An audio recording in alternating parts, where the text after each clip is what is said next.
অন্তর্বর্তী সরকারের বিমান ও পর্যটন এবং ভূমি উপদেষ্টা এএফ হাসান আরিফ মারা গেছেন। বিএনপি মহাসচিব মির্জা ফখরুল ইসলাম আলমগীরকে রাজধানীর গুলশানের বাসা থেকে আটক করেছে ঢাকা মহানগর গোয়েন্দা পুলিশ। এই মুহূর্তে মির্জা ফখরুল ইসলাম আলমগীর তিনি কিন্তু খেলা কিন্তু এক ধরনের শুরু হয়ে গেছে, তবে এই খেলার পরিণতি কারোর জন্য কিন্তু কল্যাণ বয়ান।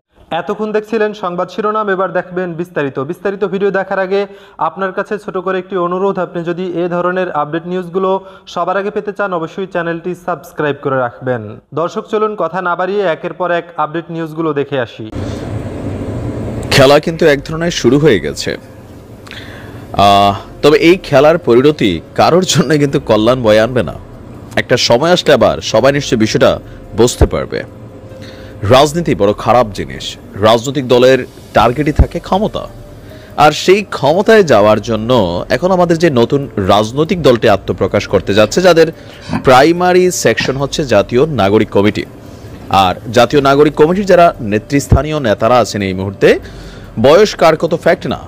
এখানে ভোটের মাঠে লড়াই হবে, লড়াই করে ক্ষমতায় গেলে তারা তাদের ক্ষমতা ব্যবহার করবে, শাসন করবে বাংলাদেশ, এটাই হচ্ছে স্বাভাবিক। সো এখানে কার বয়স কতটুকু, কোন দলটা কতটুকু পুরনো ডাজন্ট ফ্যাক্ট।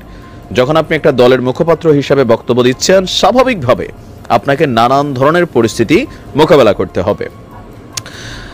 জাতীয় নাগরিক কমিটি আগামী নির্বাচনে তারা তাদের রাজনৈতিক দল লঞ্চ করতে যাচ্ছে, সেই লক্ষ্যে তাদের সবকিছু রেডি। তবে প্রধান যেই ক্ষমতার দিকে ধাবিত হওয়া দল বিএনপিকে আজকে যেই ধরনের বক্তব্য এই দলটির একজন আহ্বায়ক নাসির উদ্দিন পাটোয়ারি তিনি দিয়েছেন, সেখান থেকে বিষয়টা কোন লেভেলে যাচ্ছে। বিএনপির নেতাকর্মীরা ক্ষোভে ফুঁসে ফেটে উঠেছে এবং বলছে যে তোমরা কারা, আমরা তোমাদের ফাউন্ডেশনটা গায়রা দিয়েছিলাম, যার কারণে তোমরা সফল হয়েছ।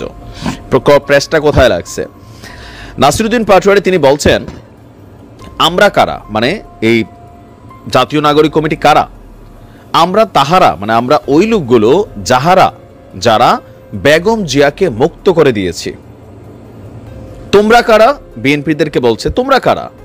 তোমরা সেই, মানে তোমরা ওই লোকগুলা যারা দৃঢ় ইস্পাতের ন্যায় বাংলাদেশের মেরুদণ্ডকে জিয়া বলে জেলখানায় দিয়ে এসেছিলে। শব্দটার মধ্যে একটা পেচকিমূলক অবস্থান আছে, মানে তোমরা আসলে বাংলাদেশের মেরুদণ্ড বলা হচ্ছে এখানে বেগম খালেদা জিয়াকে।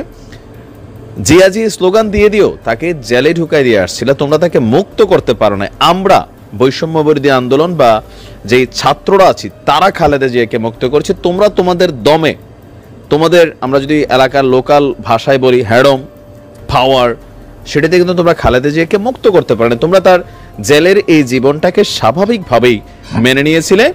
আর আমরা যদি ক্ষমতার পরিবর্তন করতে না পারতাম, তাহলে তোমরা কখনোই বেগম খালেদা জিয়াকে মুক্ত করতে পারতেন না। বা আজকের দিনে তিনি যেই মানে জীবনটা এনজয় করছেন, বা কোথাও না কোথাও বিএনপি যে আজকে সারা বাংলাদেশে কর্মী সমাবেশ ঘটাচ্ছে, বিভিন্ন ধরনের জায়গায় লুটপাটও করছে, দখলদারিত্ব করছে, আবার ভালো কাজও করছে। এই যে মানে নির্বাচনে যাওয়ার জন্য যে পরিবেশটা তৈরি হয়েছে, বা ক্ষমতায় যাওয়ার জন্য যেই সবুজ স্বপ্ন দেখছে, গ্রিন একটা ড্রিম দেখছে, এই সব কিছুর পিছনে সুতরাং আমরা হচ্ছি তোমাদের এখানে একটা গুরুত্বপূর্ণ ক্যারেক্টার, বা আমরাই সরকার পতনের পেছনের মূল কারিগর। আপনি একটু যদি খেয়াল করেন, ক্রেডিট নেওয়াটা এখন একটা প্রধান ফ্যাক্ট হয়ে দাঁড়ায় গেছে। বিশেষ করে যখন ডক্টর মোহাম্মদ ইউনূস গেল কয়েক মাস আগে আপনার এই মাস্টার মাইন্ড, সেই ঘটনার পরপরই বিএনপির পক্ষ থেকে এটা নিয়ে বলা হয়েছিল যে এই আন্দোলনটা আজকে যে জায়গায় এসেছে এটা রাতারাতি গজায় নাই। কারণ এই আন্দোলনটা সরকার পতনের আন্দোলন ছিল না, ছিল কোটা আন্দোলন। দীর্ঘ সময় যাবৎ বিএনপি জামাতের নেতাকর্মীরা জেল খেটেছে, জুলুমের শিকার হয়েছে, নির্যাতনের শিকার হয়েছে, একটা বিশাল পরিস্থিতি তৈরি হয়েছিল। সেই পরিস্থিতিতে ফাউন্ডেশনটা অনেকটা দুর্বল ছিল, আর আমরা এসা ধাক্কা দেওয়ার পর এটা পড়ে গেছে। এটা হচ্ছে আপনার মানে সমন্বয়কদের বক্তব্যের সাথে বিএনপির কানেক্টিভিটি, যে তোমরা একা করো না, এবং কি এই আন্দোলনে যারা মারা গেছে তাদের অধিকাংশ নেতাকর্মী বিএনপির বিভিন্ন সংগঠনের সাথে কানেক্টেড। আর পাশাপাশি সেখানে অন্যান্য রাজনৈতিক দলগুলোরও ব্যাপক ভূমিকা ছিল। তোমরা একা কোনো এই মহাযজ্ঞটা ঘটাইতে পারো না, সুতরাং তোমরা তোমাদের ক্রেডিটটা ওইভাবে নিতে পারো না। এখন সমন্বয়কদের এমন বক্তব্য, বা জাতীয় নাগরিক কমিটি যাতে তারা রাজনৈতিক প্ল্যাটফর্ম, মাত্র নতুন একটা দল, তো তাদের এই বক্তব্যগুলোকে রাজনৈতিক পরিমণ্ডলে কেউ পজিটিভ নিচ্ছেন, কেউ আবার নেগেটিভ নিচ্ছেন। কেউ বলছেন যে বাবা দেখো, তোমরা মুরব্বীদেরকে সম্মান করতে হবে, কারণ তারা তোমাদের গার্জিয়ান। তো তাদের বক্তব্য গার্জিয়ানগিরি আমাদের সাথে কম দেখায়েন, কোথাও না কোথাও তাদের বক্তব্যের একটা অংশ কিন্তু এভাবেই সামনে আসছে। তো ক্ষমতায় যাওয়াকে কেন্দ্র করে নানান ধরনের ঘটনা ঘটা শুরু হয়েছে।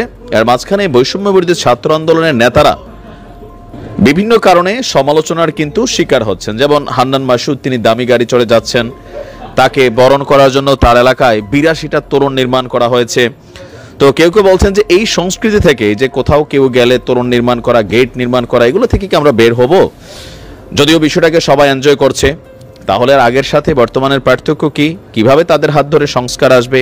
নতুন বাংলাদেশে আমরা দেখব যে অন্তর্বর্তী সরকারের বিমান ও পর্যটন এবং ভূমি উপদেষ্টা এএফ হাসান আরিফ মারা গেছেন। ইন্না লিল্লাহি ওয়া ইন্না ইলাইহি রাজিউন। বিকেলে রাজধানীর ল্যাব-8 হাসপাতালে হৃদরোগে আক্রান্ত হয়ে চিকিৎসাধীন অবস্থায় মারা যান তিনি।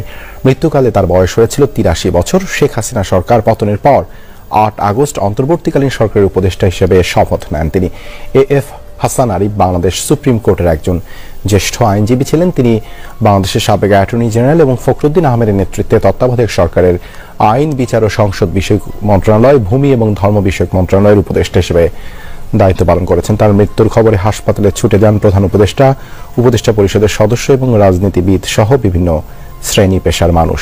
যতটুকু জানতে পেরেছি, আজকে তিনি ঠিক কিছুক্ষণ আগে কিন্তু মারা গিয়েছেন এবং আমরা দেখছি যে একে একে আসছেন দেখা করবার জন্য। আপনারা দেখতে পাচ্ছেন এই মুহূর্তে মির্জা ফখরুল ইসলাম আলমগীর তিনি কিন্তু এসছেন দেখা করে তিনি কথা বলবেন। আমরা গণমাধ্যম দেখছি মির্জা ফখরুল ইসলাম আলমগীর, তিনি হচ্ছেন হাসান আরিফ, তিনি মারা গিয়েছেন, তাকে দেখবার জন্য কিন্তু আমরা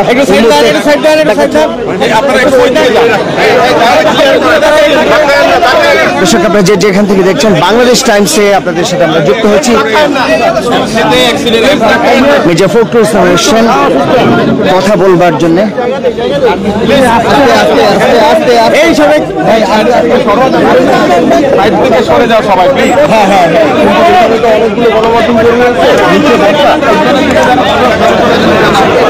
সামনে দিকে একটু বসেন, সামনে দিকে বসেন, বসেন বসেন বসেন বসেন বসেন। বর্তমান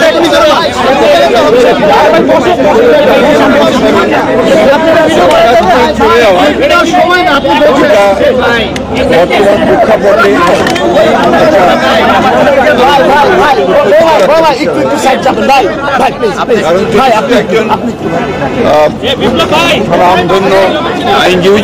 এতক্ষণ দেখছিলেন দেশের সর্বশেষ কিছু আপডেট নিউজ। এ সম্পর্কে আপনাদের মতামত কমেন্টে লিখে পাঠাবেন। ভিডিও ভালো লাগলে চ্যানেলটি সাবস্ক্রাইব করতে ভুলবেন না। এবারের মতো এখানেই বিদায় নিচ্ছি। শীঘ্রই দেখা হবে নতুন কোনো ভিডিও নিয়ে। ততক্ষণ সকলে ভালো থাকুন, সুস্থ থাকুন। আসসালামু আলাইকুম ওয়া রাহমাতুল্লাহি ওয়া বারাকাতুহু।